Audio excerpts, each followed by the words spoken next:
السلام علیکم ورحمۃ اللہ وبرکاتہ. آپ دیکھ رہے ہیں پروگرام میری پہچان کے ساتھ ایک مرتبہ پھر آپ کا خیر مقدم ہے. مہمان شخصیات مذہبی اسکالر ہمارے ساتھ تشریف فرما ہیں ہمارے آج کے اس پروگرام میں, آج کی اس بزم میں. سب سے پہلے تشریف فرما ہے محترمہ امتیاز جاوید خاکوی صاحبہ اور ان کے ساتھ تشریف رکھتی ہیں ڈاکٹر زنیرہ عنبر صاحبہ.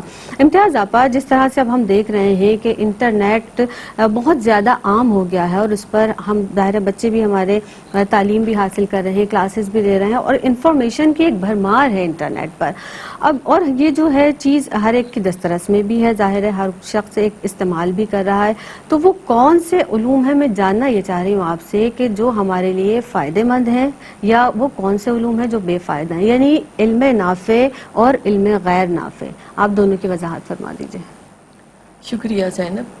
دیکھیے بات چل رہی تھی جیسے ڈاکٹر صاحبہ نے ابھی وہ کہی بات کہ ہم سیکھتے ہیں, سیکھنے کا عمل ہر لمحہ ہے جاری رہتا تو ہے. میں اس میں یہ بھی کہوں گی کہ دیکھیں ایک تو گھر ہے کہ اس کے وہاں سے وہ سیکھتا ہے, ساتھ ہماری مساجد بڑا اہم رول ادا کرتی ہیں اس کی شخصیت کو بنانے کے لیے. جو 5 ٹائم جا رہے ہیں, اگر اس کے والد جا رہے ہیں تو بچہ بہت کچھ سیکھتا ہے اس سے, اور اللہ کی بارگاہ سے ملانا چونکہ یہ اصل مقصد ہے علم کا. بے شک. پھر آپ دیکھیں تو ہماری خانقاہیں ہیں اور ہمارے اجتماعات ہیں, یہ بڑا اہم رول ادا کرتی ہیں بچوں کی شخصیت کی تعمیر میں. تو ہمیں ان سے ان کو دور نہیں کرنا بلکہ اس مؤثر ذریعے کو استعمال کرنا ہے بچے کی شخصیت کو بنانے کے لیے. اب آپ نے بات کی کہ انٹرنیٹ کا چونکہ دور آ چکا ہے اور جس طرح سے گھروں میں داخل ہو چکا ہے تو ہمیں یہ یاد رکھنا چاہیے. دیکھیں احیاء العلوم میں امام غزالی فرماتے ہیں ایک حدیث مبارکہ کا حوالہ دیتے ہوئے کہ العلم علمان, علم الادیان و علم الابدان, کہ علم 2 طرح کے ہیں. ایک علم الادیان کو جسے اخلاقیات, اقدار, مذہب اور اس کا جو اوریجنل اس کی شخصیت کو جو بنا دے, جو اس کو اوریجنلی فائدہ مند دے, کیونکہ دنیاوی فائدے جتنے بھی ہیں وہ عارضی ہیں. اصل فائدہ وہ ہے کہ جس نے اس آخری زندگی کو سنوار لیا, دائمی زندگی کو سنوار لیا. اور دوسری قسم جو انہوں نے کہی وہ علم الابدان سے مراد وہ تمام علوم ہیں کہ جن سے معاشرے کو فائدہ ہوتا ہے, انسانیت کو فائدہ ہوتا ہے, انسان کو ذاتی فائدہ بھی پہنچتا ہے مگر ساتھ ساتھ اس پورے معاشرے اور اس سوسائٹی, اس قوم اور اس ملک کو فائدہ پہنچتا ہے. جس میں آپ دیکھیں تو ہمارے سارے فنون آتے ہیں, اسی میں ہمارے علم زراعت کا علم, تجارت کا علم, صنعت و حرفت کا علم اور سارے جتنے پیشے ہیں جو جائز ہیں وہ سارے کے سارے اس علم الابدان کی زمرے میں آتے ہیں. صحیح ہے. علم نافع کی آپ تعریف کہیں تو ہر وہ علم نافع ہے کہ جو انسان کے قلب کو منور کر دے. کیا بات. ہر وہ علم جو اسے دائمی فائدہ دے, جو اسے ابدی فائدہ پہنچائے, جس کا فائدہ محدود اور عارضی نہ ہو. ہر وہ علم جو اس کی سیرت اور کردار کی تعمیر کرتا ہے. ہر وہ علم جو اسے اللہ کی پہچان دیتا ہے. ہر وہ علم جو اسے حقیقت تک رسائی میں مددگار ثابت ہو. وہ سارے علوم نافع علوم کہلائیں گے.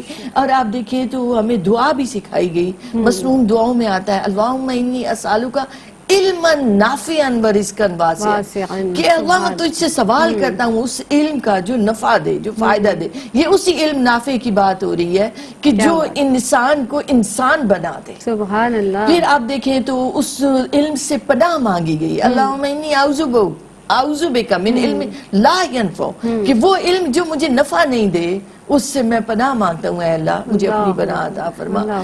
تو علم وہی ہے کہ جو آپ درست نیت کے ساتھ آپ حاصل کرتے ہیں اور آپ چاہتے ہیں کہ آپ کو آپ کے کردار کو بنا دے اور آپ کو رب کی پہچان عطا فرما دے.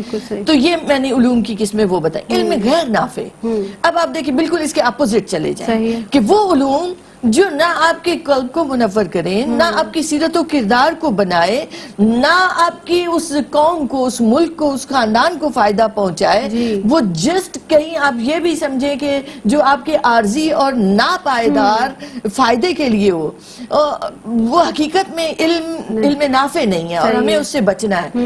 میں آپ کو مثالوں سے سمجھاؤں گی کہ آپ دیکھیں اگر کوئی سیکھتا ہے کہ چوری کیسے کرنا ہے تو وہ اس کے لیے بے فائدہ ہے. ہے. اسی طرح ڈاکے ڈالنے کے طریقے, قتل کرنے کے طریقے, اگر اس کو کوئی عارضی فائدہ بھی ہوتا ہے تو حقیقت میں وہ اپنا بھی نقصان کر رہا ہے, انسانیت کا بھی نقصان کر رہا ہے. اسی طرح اگر کوئی کالا جادو سیکھتا ہے تو ظاہراً تو وہ کہے کہ میں تو بڑا علم سیکھ رہا ہوں. نہیں, یہ علم نہیں ہے, یہ علم غیر نافع ہے جس سے اس کی ذات کو بھی نقصان پہنچے گا, معاشرے کو بھی نقصان پہنچے گا.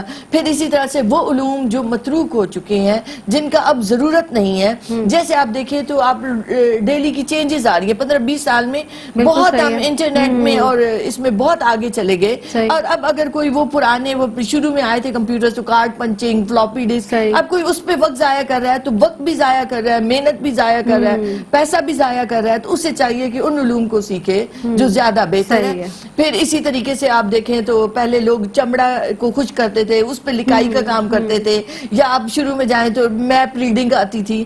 اب تو وہ جی پی ایس آ گیا ہے تو اب ان علوم کا فائدہ نہیں ہے. تو ایک یعنی علم وہ clear حاصل ہونی کریں جو آپ کے لیے نفع بخش ہو, جو آپ کے لیے فائدے مند ہو, آپ کی دنیا میں بھی کام آئے اور آخرت میں بھی آپ کی نجات کا ذریعہ بن سکے.